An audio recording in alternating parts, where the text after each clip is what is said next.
Abençoados com todas as sortes de bênçãos. Já estamos em uma tarde abençoada, que o Pai preparou de antemão para que nós possamos reinar em vida e viver em perfeita vitória, porque essa é a vontade do Pai para nossas vidas. Glória a Deus por isso. Deus não nos chamou para sermos escravos, para vivermos, né, na ilusão da religião. Muito pelo contrário. Gálatas 4:31 diz que Deus nos chamou para sermos livres, né? Livres do engano, livres do encantamento, livre, né, daquela palavra pesada que alguns irmãos em graça falam, né? Eu não concordo muito com essa palavra, né? Eles falam que as pessoas que estão presas ao sistema religioso estão debaixo de feitiçaria. Eu acho pesada essa palavra, né? Eu prefiro usar encantamento, né? Porque a religião é um encantamento.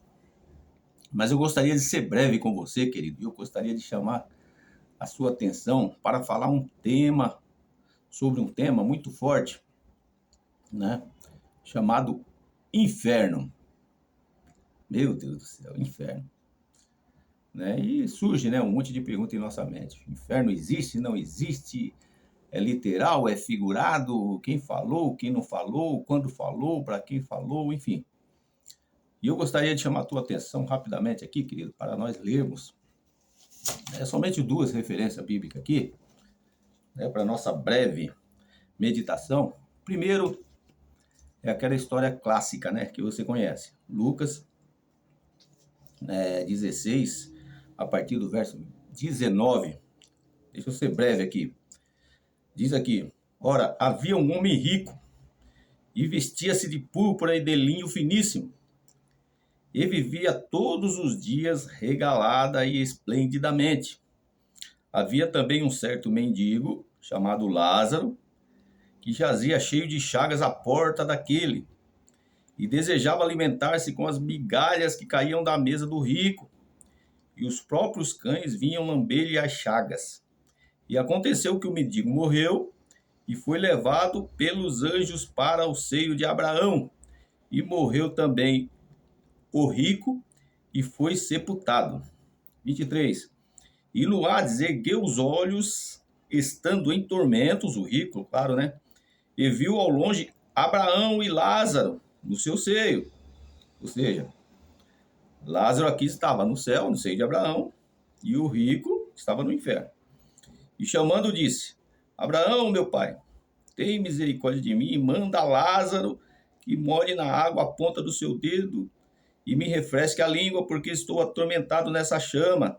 Disse, porém, Abraão: filho, lembra-te de que recebeste os teus bens em tua vida, e Lázaro somente males. E agora este é consolado e tu atormentado. Somente até aqui, para a nossa breve meditação.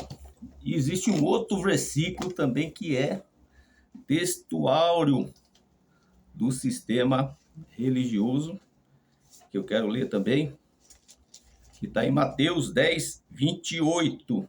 Você conhece bem. Que diz assim: não temais os que matam o corpo e não pode matar a alma.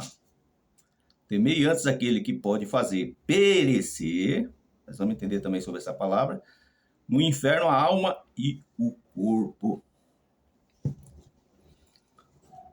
Abençoados, a gente aqui, querendo ou não, nós vamos cair no mesmo problema de sempre, né? O sistema religioso, ele não consegue separar as coisas, não consegue colocar cada coisa no seu devido lugar. O sistema religioso, querido, ele faz uma mistureba sobre o que está escrito na Bíblia. O que é isso? Mistura antigo pacto com novo pacto. Jesus de Nazaré, Cristo ressuscitado, antes da cruz, depois da cruz, e por aí vai, querido. É uma infinita mistura que o sistema religioso faz, né?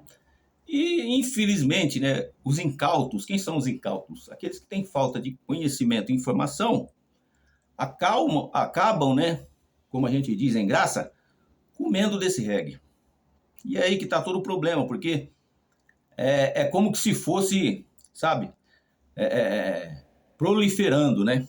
O camarada entra no sistema religioso hoje, ele aprende errado, aí daqui 3 meses, 4 meses, um ano, entra outro amigo dele, parente, esposa, filho, sei lá quem, entra também no sistema religioso, e aquilo que ele aprendeu errado, ele passa para aquela pessoa. Aí essa pessoa também que aprendeu errado, passa para outra que vai vir, enfim. Aí a semana que vem alguém vai lá, né? A gente costuma dizer também sinagoga, né? Eu prefiro falar igreja, né? Não precisa pegar tão pesado, né? Mas muitos irmãos em graça falam sinagoga. Aí o camarada vai lá na sinagoga, aceita Jesus. Aí o que ele aprende? Tudo isso que esses seus irmãos aprenderam de forma errada. E assim vai, querido. É uma disseminação, entendeu? Vai se propagando isso. Isso vem acontecendo, querido, há séculos, sabe, há muito tempo, né? Desde o primeiro século, quando começou, né, esse sistema religioso, que isso vem acontecendo. E eu não quero desanimar você, querido, eu não quero causar tristeza para você. Isso não vai acabar. É outro problema, sabe? Às vezes eu fico até preocupado com os abençoados em graça, parece que eles querem acabar com o sistema. Querem acabar com o sistema religioso, que não vai acabar nunca. O sistema religioso. Por quê? Porque é como como eu disse, é como um negócio que vai proliferando, vai multiplicando, vai potencializando, enfim. Morrem uns, nascem outros. Esses pastores ladrões que estão aí, né? Claro, tudo camufladamente, eles usam de uma falsa piedade, né? Para levar o dinheiro do povo. E esses pastores, vai chegar uma hora que eles vão morrer, esses pastores grandão, os presidentes, né? Recentemente aí fizeram até uma estátua, né? Para um abençoado aí do sistema aí. Né? Eu costumo dizer que é um monstro histórico, né? Do sistema religioso, né? Tem uns aí de 90, 100 anos, mas não para de mamar no sistema, enfim. Então, querido, é assim, morrem uns, vem outros, e assim vai, querido. Assim vai continuar desse jeito. Então, qual que é o nosso papel em graça? É falar a verdade, né, irmão? Mostrar a realidade do verdadeiro evangelho de Jesus Cristo, né? Não esse evangelho misturado, né, que está aí. Eu costumo dizer, querido, é simples entender, né, a questão do evangelho em graça e o evangelho que está sendo pregado aí, né?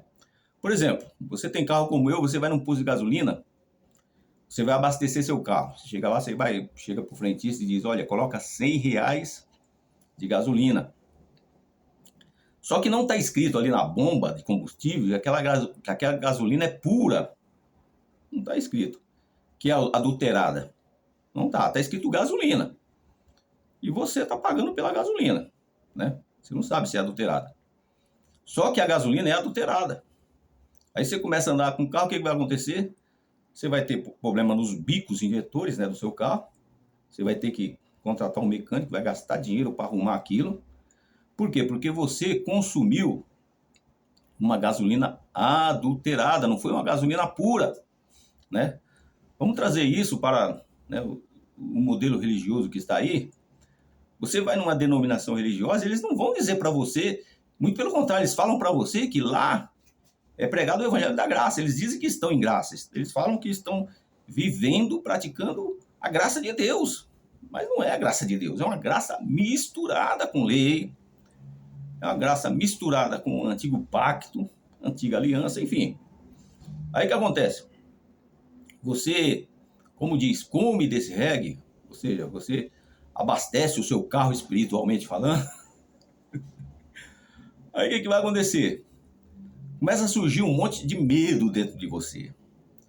sabe? Medo de quê? Medo do inferno, medo do diabo, medo da volta de Jesus, medo de inferno, e aí vai, querido.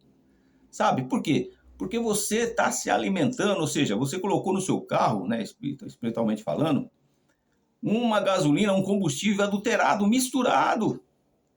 Isso está causando mal para o seu carro, espiritualmente falando. Então, existe em todo o segmento da vida, né? A gente basta analisar, né? Existe sempre o que é original, o que é puro, o que é natural, e existe o misturado, né? Eu, uns 3 meses atrás aí, né?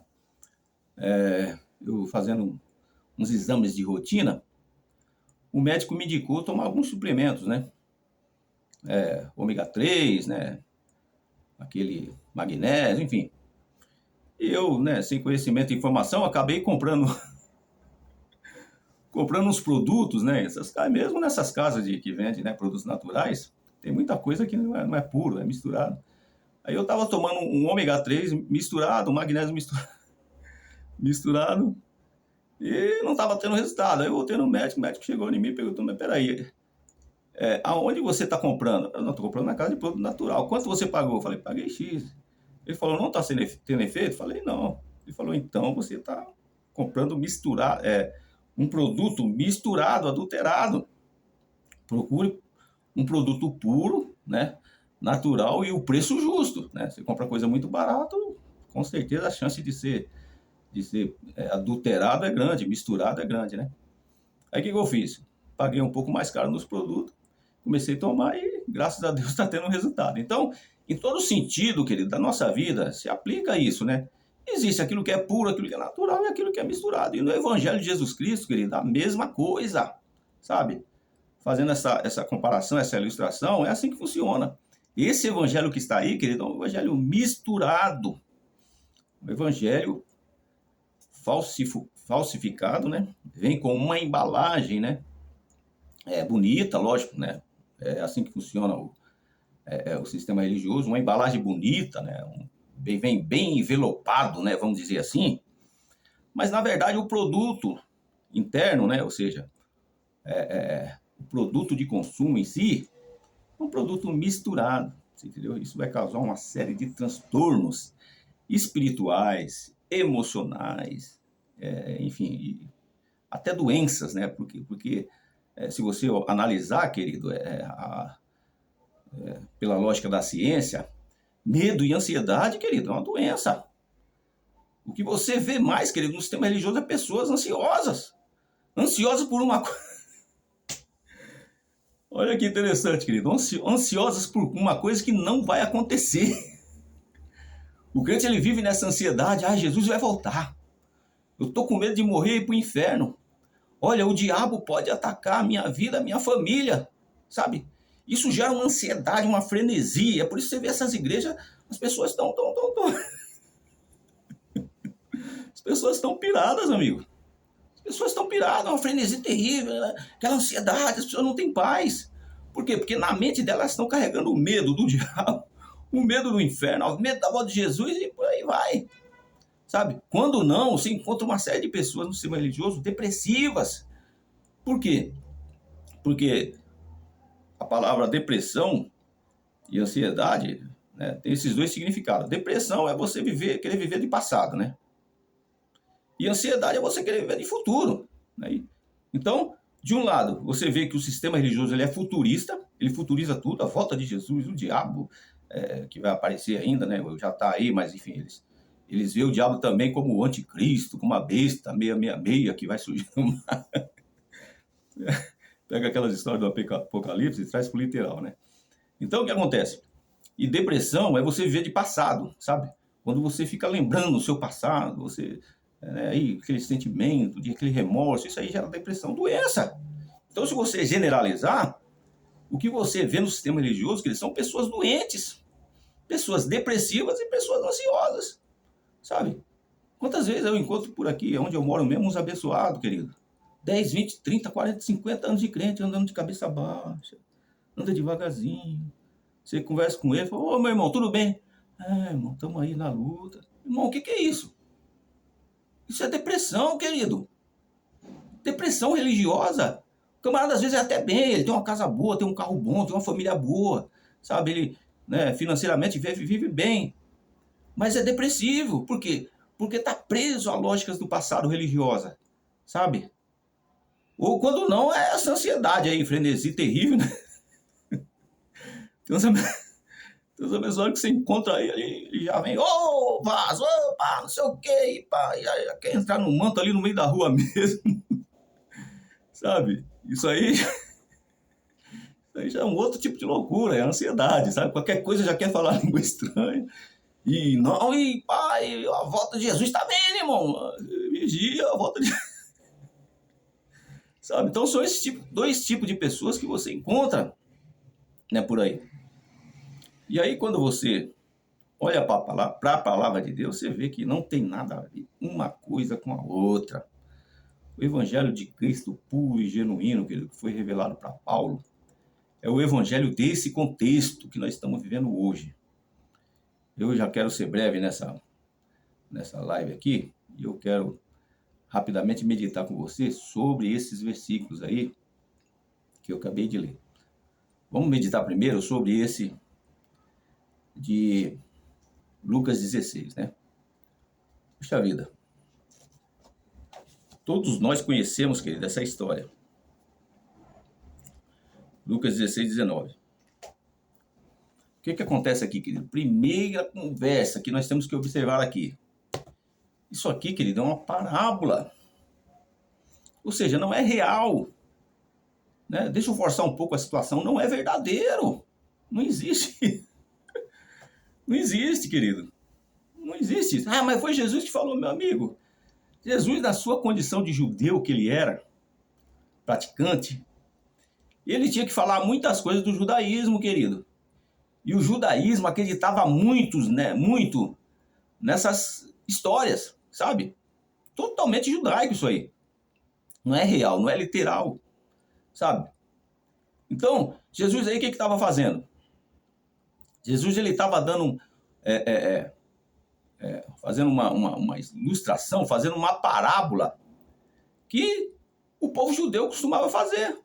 Então, se ele estava falando para judeus, não estava falando para gentios, né, nem brasileiros aqui, enfim, nada mais justo ele usar uma ilustração baseada na cultura daquele lugar, daquele povo, né? Então ele usou a expressão do rico, do Lázaro. Poxa vida, se você for generalizar isso aqui, se for pegar no pé da letra, você vai dizer o quê? Todo rico vai para o inferno e todo pobre vai para o céu. Sabe? Não tem nada a ver uma coisa com a outra. Então, querido, é o mesmo problema do sistema religioso de pegar as coisas de forma literal e querer trazer isso para os dias de hoje. Primeiro com o inferno, querido, que Jesus sempre falou, algumas vezes, né, que Jesus falou de inferno, já é outra questão. Nunca foi esse inferno literal. Inferno, se você ler a história, você vai ver que era um lixão, né, que havia em torno de Jerusalém, né, que realmente o fogo se jogava enxofre ali, outros produtos químicos, para aquele fogo se manter. E ali era jogado animais mortos, né, era jogado, enfim, entulho, lixo, e às vezes até pessoas eram jogadas ali mesmo, criminosos na época, e matava a pessoa e jogava ali dentro. Então, dentro de uma cultura judaica também, se criou uma ideia que aquilo era um inferno, né? E dizia, onde o fogo não se apaga, né? E a alma não morre, enfim. Só que se você for ver, se for lá em Israel hoje, lá, não está lá esse fogo mais. Muito pelo contrário, hoje é uma área de lazer, né? Então, querido, cultura, simplesmente cultura. E Jesus algumas vezes usou essa expressão, inferno, que se você for ver no original, né, isso aí todo mundo sabe também, né? Inferno, a palavra inferno significa sepultura, lugar dos mortos, querido. No Antigo Pacto se falava lugar dos mortos, inferno. Se você ler as epístolas de Paulo, que você não vê em nenhum momento Paulo falando de inferno, será por quê que Paulo nunca falou de inferno? Sabe? Pelo menos nessa João Ferreira de Almeida, não. Se for em outras versões aí, eu já li em outras versões, tem outras versões aí que Paulo chega a falar. Quer dizer, Paulo fala não. O escritor, né, colocou essa expressão inferno nas palavras de Paulo, né? Mas se referindo também a esse inferno, né, mitológico aí. Ou melhor, se referindo a esse inferno que havia lá em volta de Jerusalém, não esse inferno mitológico que o sistema religioso prega, né? Esse inferno de fogo ardente, né? Onde a pessoa que não aceita, olha que forte isso, querido. Meu Deus. Eu já vi crente dizer isso, querido. Se não aceitar Jesus, sua alma vai ser lançada no inferno. Meu Deus do céu. Agora eu pergunto para você, isso causa medo e terror na vida das pessoas ou não causa? Claro que causa, querido. Sabe? Então, eu costumo dizer, o sistema religioso, querido, ele não está nem um pouco preocupado em pregar o verdadeiro evangelho de Jesus Cristo. Por quê? Porque não vai causar impacto, querido.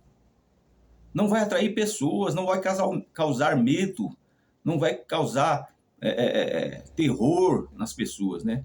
E, infelizmente, né, as pessoas parece que elas gostam, né, de viver debaixo de medo, de terror, né, de ansiedade, né? E isso faz com que as igrejas lotam, né? Eu já disse também em outras lives, se os pastores de hoje eles pregarem o verdadeiro evangelho de Jesus Cristo, querido, vai acontecer o quê? As igrejas vão esvaziar, querido. Por quê? Porque o verdadeiro evangelho de Jesus Cristo não tem medo, não tem terror, não tem ganância, não tem barganha, não tem tomar lá da cá, não tem ameaças. Uma coisa pura, natural, né? Esse é o verdadeiro evangelho de Jesus Cristo, que é o modelo de evangelho que nós estamos vivendo hoje, sabe? Então, querido, você vê que é tudo questão de interpretação, né? Aliás, essa história aqui, se você ler, buscar informação, você vai ver que ela está escrita no livro apócrifo, né? Que fala, né? Eu nem sei pronunciar essa palavra direito. Apócrifos, né? Macabeus 4. Essa história está lá. Você entendeu que o sistema religioso, né? Quem escreveu a Bíblia, né, não considera como um livro, né, verdadeiro, original. Enfim, resumindo, foi uma parábola, foi uma história, né, algo que Jesus usou da cultura judaica para trazer uma ilustração clara, né, do que ele estava querendo dizer, né? Resumindo, é isso, querido. Não tem muita coisa, sabe? Não tem muito detalhe. É só a gente saber colocar a palavra no seu contexto original, né? No seu contexto histórico, no seu contexto temporal, no seu contexto cultural, e a gente fazer também a conjugação verbal correta, né? Porque aqui, né, querido, tem muita coisa na Bíblia que não é para nós. Tá escrito nós lá, mas não é nós aqui, foi nós eles lá, não nós aqui. Muita coisa na Bíblia, às vezes até o apóstolo Paulo falando vós, né? Mas não é vós, eu e você, querido. Aqui em Graça, não. Vós, aquele povo lá, daquele período, daquela época. Então, esse é o grande e grave problema do sistema religioso, é não colocar as coisas no seu devido lugar. E eu já quero terminar essa live aqui, querido. Vamos rapidamente ler esse outro versículo aqui, que se encontra em Mateus 10, 28, nós acabamos de ler, né? Que diz assim: e não tem mais o que mata o corpo, e não pode matar a alma. Temei antes aquele que pode fazer perecer no inferno a alma e o corpo. Outra questão de interpretação também. É só você prestar atenção. O que Jesus estava fazendo aqui? Enviando seus discípulos. Jesus estava motivando eles, incentivando eles, né? Eles enfrentaram uma série de problemas, né? Uma série de dificuldades ao levar o evangelho da circuncisão, né? Esse é um outro detalhe que a gente tem que sempre observar, para não causar mistureba na mente.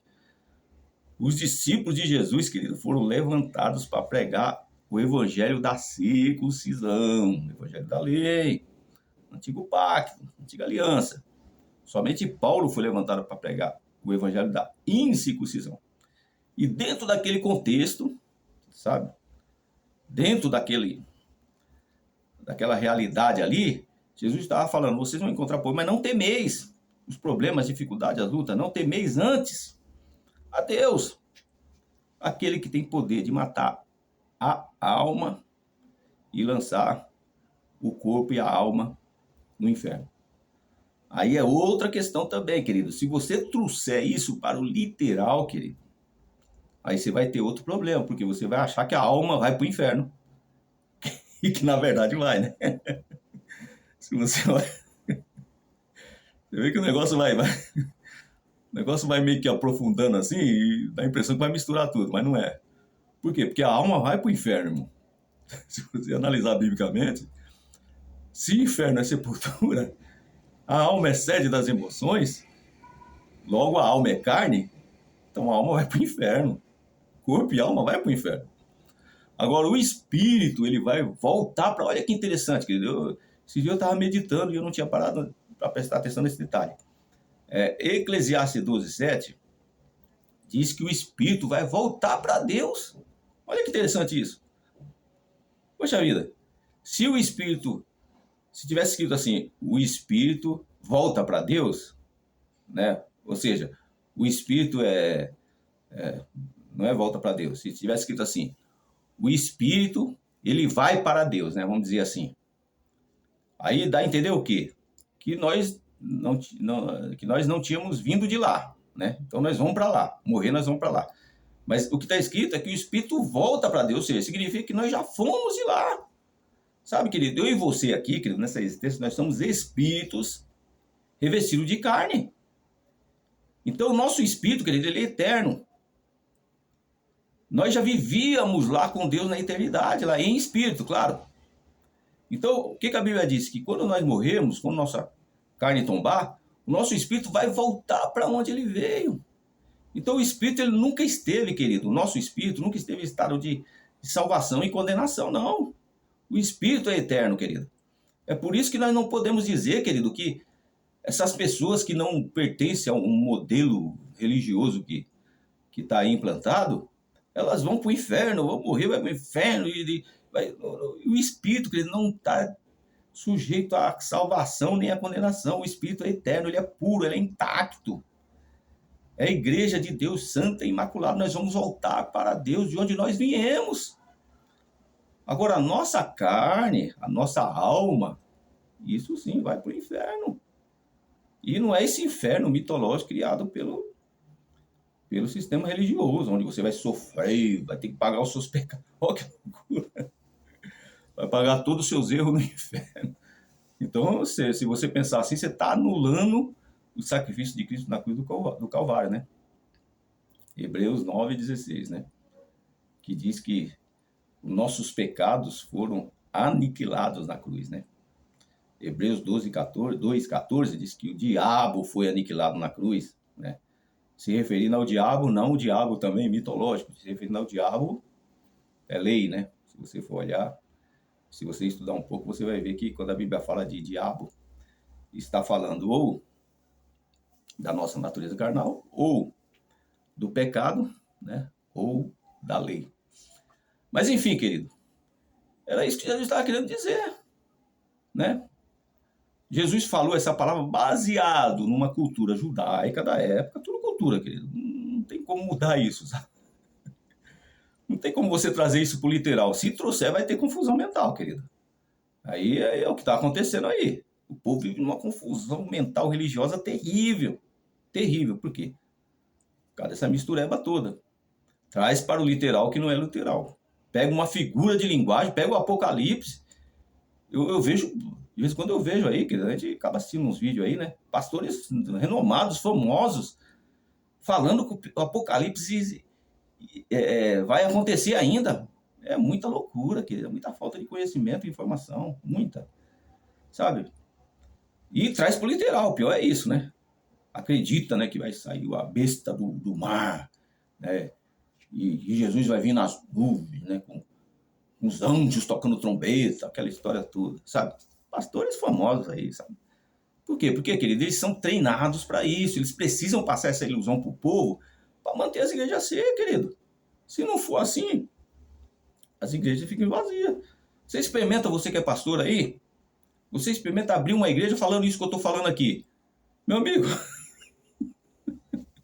você vai ficar anos na igreja, só você, sua esposa e seus filhos. Isso se acreditar em você também, né? Porque às vezes é só o cara sozinho, nem a esposa e os filhos não acreditam. Aqui, graças a Deus, graças a Deus aqui em casa, né? A minha família pensa igual eu, né? Graças a Deus.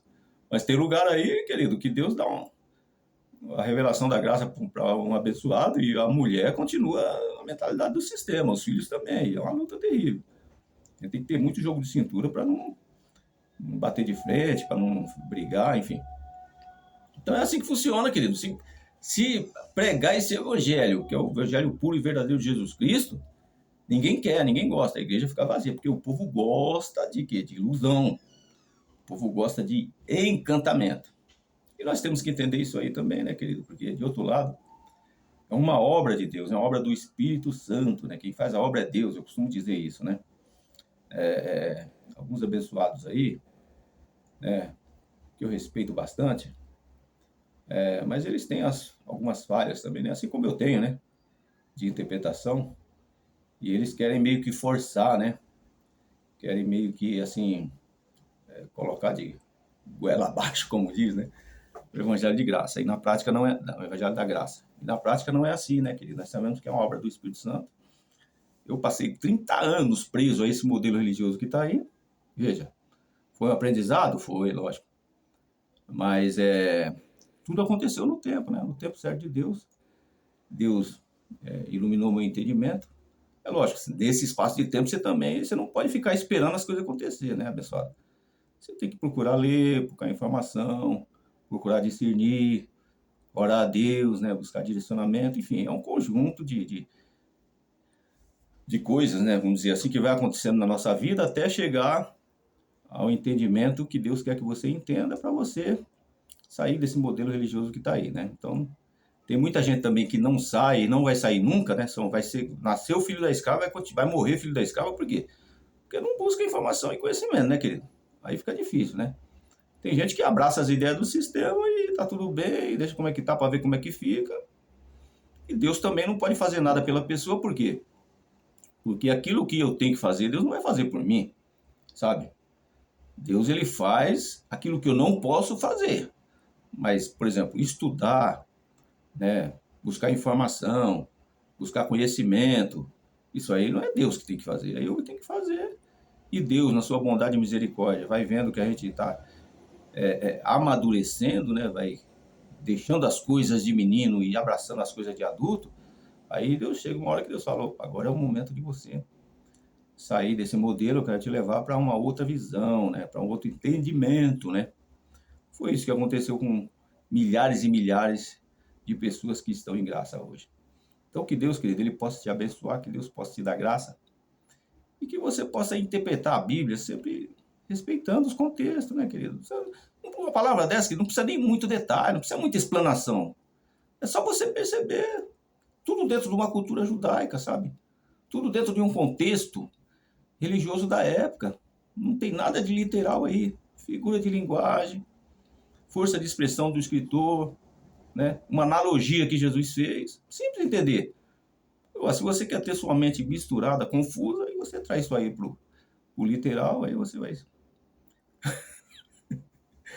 vai continuar preso a esse sistema religioso que está implantado aí. Que Deus possa abençoar a tua vida. Esse é o canal Reinando em Vida. É o meu canal, o teu canal, nosso canal Reinando em Vida. Meu nome é Ezequias Vieira e eu quero pedir para você humildemente que você se inscreva nesse canal, né? Para que nós possamos alcançar mais pessoas, né? Eu já disse em outro vídeo que eu não tenho interesse financeiro nenhum em gravar vídeo, muito pelo contrário, minha vida financeira é muito abençoada, Deus tem me abençoado muito. Eu não quero ganhar, tem muitos irmãos em graça aí, respeito também, a gente tem que respeitar. Que a gente vê claramente que o interesse deles é ganhar dinheiro, porque o YouTube paga, né? Quando você tem muita visualização, seu canal é bem, né, visto, então o YouTube paga valores altos, né? E tem muitos irmãos em graça que fazem isso e eu não vejo nada de errado nisso. De repente o camarada não tem uma renda boa, não tem né, eu, por bondade de Deus, já sou aposentado. Tem muitos aí que precisam, né, de recursos e é uma fonte de renda, querendo ou não né? Existe esse lado. Agora eu, querido, não quero pelo menos no momento, monetizar. E eu posso até fazer isso mais para frente, né? Talvez eu vou fazer isso sim, mas não porque eu quero ganhar dinheiro, mas porque eu quero que mais pessoas sejam alcançadas por esse canal, né? Porque não tem como, querido. Você abre o canal, você vai ver 20, 30 visualizações. Não é porque o conteúdo é ruim, não é isso. Às vezes o conteúdo é bom, mas não é monetizado, não entrou dinheiro. Então, quando você coloca dinheiro no seu canal, aí do nada vai para 1.000, 2.000, 3.000, 5.000. Tem abençoado aí que o canal dele aí já chegou a bater 700.000, quase 1 milhão de visualizações, porque, querendo ou não, né, tem que pôr, né, o dinheirinho lá para o YouTube, né? O YouTube tem os dois lados, né? O YouTube trabalha para você e você trabalha para o YouTube, né? Tem essas duas situações. Eu quero fazer o YouTube trabalhar para mim, as plataformas digitais trabalhar para mim, ou seja, eu quero poder pagar, eu quero pagar com meu recurso, claro, não vou ficar pedindo dinheiro para isso, para o YouTube divulgar o meu canal para que mais vidas sejam alcançadas. Mas tem o outro lado do YouTube, quando você investe, né, no seu canal, né, enfim, propaganda, um monte de coisa, então o YouTube também paga, né, pelo seu canal, porque é um canal bem visível, enfim. Não é esse lado que eu quero o outro lado, que é o lado de que mais pessoas sejam alcançadas, né, através, né, da pregação do Evangelho da Graça. E assim Deus está levantando muitas pessoas, né, Deus está levantando eu, Deus está levantando muitos irmãos em graça aí, né, que tem canais no YouTube aí. E assim, querido, o Evangelho da Graça está sendo propagado, né? Muitos, milhares e milhares de pessoas estão tendo seus olhos iluminados através dessas simples palavras que nós falamos aqui, né? Às vezes até, né, dentro do nosso, né, dentro da nossa simplicidade, da nossa falta de estudo, enfim. Mas assim mesmo Deus acaba fazendo a obra na vida de muitas pessoas. Então que Deus ele possa te abençoar, que Deus possa te dar graça. Você tenha um final de semana abençoado, debaixo da graça e da proteção do Pai. Amém.